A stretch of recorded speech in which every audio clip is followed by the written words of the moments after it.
সমাবেশকে সবাইকে দুর্নীতির বিরুদ্ধে ঐক্য করার আহ্বান জানিয়ে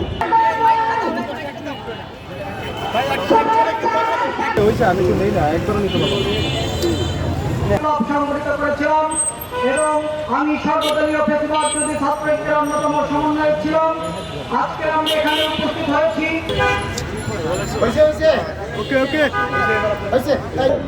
আমরা আজকে খাদ্যের কথা বলি।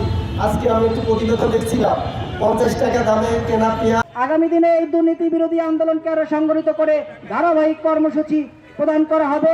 প্রেস রিলিজের মাধ্যমে আমরা সাংবাদিকদের অবগত করব। সমাবেশকে সবাইকে দুর্নীতির বিরুদ্ধে ঐক্য করার আহ্বান জানিয়ে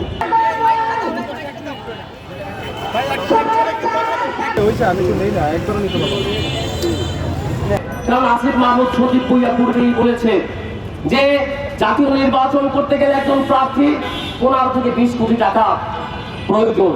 সেও যেহেতু নির্বাচন করার ঘোষণা দিয়েছে, নিশ্চয়ই সে 20 কোটি টাকার বেশি ইনকাম করেছে। এই সময়কালে এসে সৎ পথে 17 মাসে 20 কোটি টাকা ইনকাম করার কি কোনো সুযোগ আছে? আমরা বলতে চাই, এই যাদের বিরুদ্ধে দুর্নীতির অভিযোগ রয়েছে, উপদেষ্টা থেকে শুরু করে সর্বোচ্চ তাদেরকে নির্বাচনে অংশগ্রহণ করতে দেওয়া হবে না। আজকে আগামীতে যে নির্বাচন কমিশন নির্বাচন হতে যাচ্ছে, সেই নির্বাচনে এই উপদেষ্টারা অংশগ্রহণ করার আমরা বলতে চাই, আপনারা সবাই একাই যে ভোট দখলে ব্যস্ত আছেন তা এদেশের জনগণ মেনে নেবে না।